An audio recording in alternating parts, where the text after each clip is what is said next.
Bien-aimés frères et sœurs, bonjour. Que la paix et la grâce de notre Seigneur Jésus-Christ soient avec vous. Aujourd'hui, je viens m'entretenir encore avec vous. Et le thème de mon entretien, c'est l'ignorance, la cause de nos malheurs. L'ignorance, la cause de nos malheurs. Bien-aimés, le monde souffre de bien de maux parce qu'il est ignorant de la solution que Dieu a déjà donnée. Nous sommes malades parce que nous ignorons la solution à la maladie. Toutes les maladies qui ont déjà existé et celles qui vont venir ont déjà une solution qui existe dans la nature. Dieu a créé toutes choses parfaites. Mais c'est parce que les gens n'ont pas encore découvert ce qu'il faut que les maladies continuent à exister. Les gens sont pauvres, pas parce qu'ils ne travaillent pas, mais parce qu'ils ne savent pas comment gagner abondamment, afin de ne pas vivre dans la pauvreté. Quand vous voyez un riche et vous voyez un pauvre, la différence entre les deux, ce n'est pas l'effort physique ou l'effort de travail. Beaucoup de riches sont riches parce qu'ils ont découvert simplement la clé pour acquérir la richesse. Je ne parle pas des riches qui volent ou des gens qui vivent dans n'importe quoi, comme en Afrique où on tue pour devenir riche. Mais ceux qui sont riches naturellement et normalement ont quelque chose que ceux qui sont pauvres n'ont pas. Ceux qui brillent à l'école, qui sont les premiers, qui ont de bonnes moyennes, ont quelque chose, ont compris quelque chose que d'autres n'en ont pas. Ceux qui sont heureux dans leur foyer, qui vivent en paix et qui nous donnent l'envie de se marier, ont quelque chose que ceux qui se battent dans leur foyer, ou ceux qui sont misérables, l'homme insulte la femme, l'homme bat la femme humilie l'homme et le foyer est devenu un ring, un cercle de souffrance. Dans le même temps, on voit des gens qui sont heureux dans leur foyer. Les enfants sont épanouis. La femme est bien à l'aise. Il y a quelque chose que l'autre ne sait pas. Vous me direz, mais ils savent. Celui qui sait quelque chose, mais qui n'applique pas pour être heureux, ne sait pas. Si vous savez lire, par exemple, et que vous ne lisez pas, vous n'êtes pas différent de celui qui n'est pas lettré. Parce que vous serez tous dans l'obscurité, dans l'ignorance. Aujourd'hui, je voudrais donc attirer notre attention sur la cause de nos malheurs. La plupart des choses que nous vivons, le chômage, la maladie, l'esclavage d'un péché, tout ce que nous vivons comme situation que nous n'apprécions pas et dont nous n'arrivons pas à nous départir, trouvent leur cause dans l'ignorance. C'est pourquoi quand on analyse la Bible, nous pouvons lire dans Osée chapitre 4, le verset 6. Le Seigneur dit ceci: oui, mon peuple périt, faute de connaissance. Mon peuple périt, faute de connaissance.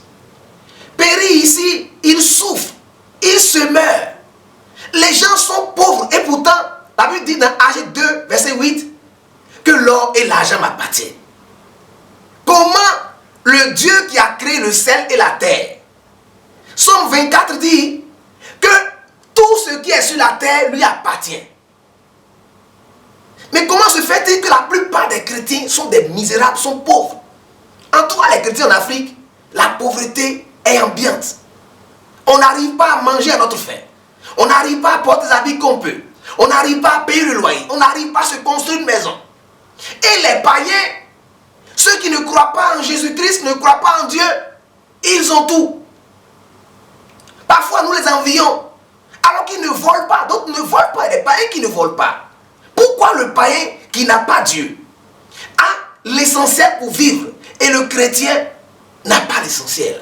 Or, la Bible nous apprend que Jésus est est celui en qui Dieu a tout créé. Par qui Dieu a tout créé. Jean 1 dit cela.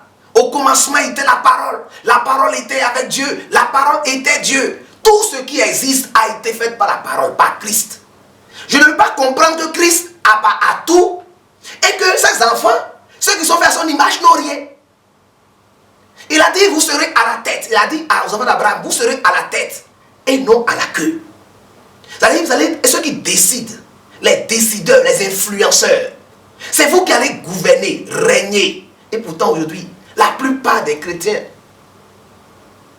sont fatigués, découragés, déboussolés, misérables, pauvres. Il y a des exceptions. Et aujourd'hui, Dieu veut que tu rentres parmi les chrétiens qui sortent et qui s'en sortent, qui sortent de l'ornière, qui sortent de l'ignorance. Dieu dit, mon peuple périt faute de connaissance. Bien-aimé, je voudrais te dire que la source de la connaissance, c'est la parole de Dieu. Et nous avons le Saint-Esprit. Dès que tu donnes ta vie à Jésus, tu as le Saint-Esprit qui habite en toi. Et la Bible nous apprend dans l'évangile de Jean, quand on lit le chapitre 16, au verset 13, il dit, quand l'Esprit de vérité sera venu, il vous conduira dans la vérité tout entière, car il ne parlera pas de lui-même, mais tout ce qu'il aura entendu, il le dira. Il vous annoncera les choses à venir. Il manifestera ma gloire, car il puisera dans ce qui est à moi et vous l'annoncera. Tout ce que le Père possède m'appartient à moi aussi. Voilà pourquoi je vous dis qu'il puisera dans ce qui est à moi pour vous l'annoncer. L'Esprit de vérité, le Saint-Esprit, doit nous conduire dans la science, dans toute la connaissance de Dieu, dans toutes les sagesses, dans tout ce qu'on a besoin pour nous épanouir. Bien-aimé, tu as besoin de dire au Seigneur, ouvre-moi l'intelligence. Seigneur, enlève le voile de l'ignorance sur ma vie. Je t'invite ce matin à noter qu'est-ce qui ne va pas dans ta vie. Quelles sont les zones de faiblesse, de difficulté. Tes zones où tu souffres, note-les. Est-ce les études? Est-ce le foyer? Est-ce le mariage? Est-ce la pauvreté? Note ces choses-là. Quand tu les notes, dis au Seigneur, Seigneur, je voudrais que tu me donnes la révélation sur comment prospérer dans tel domaine. Comment acquérir les biens matériels et financiers pour ta gloire. Comment être libéré du péché. Comment vivre dans la victoire. Comment connaître.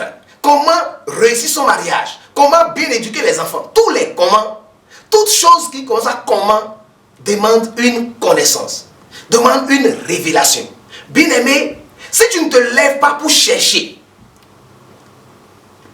à comprendre, tu ne pourras pas t'en sortir. Derrière chaque mystère, derrière chaque chose, il y a un mystère. Et le Seigneur dit, je vous révélerai les trésors cachés, les richesses enfouies, les choses cachées, Dieu les révèle. Et nous pouvons les connaître en méditant la parole de Dieu, en étant intime avec le Saint-Esprit, en demandant à Dieu, Seigneur, révèle-toi à moi, en écoutant ceux qui nous ont précédés. La Bible dit, Sachant dit, si je suis arrivé là où je suis, c'est que j'ai su me mettre sur les épaules de ceux qui m'ont précédé. Beaucoup de chrétiens n'écoutent pas, ne lisent pas.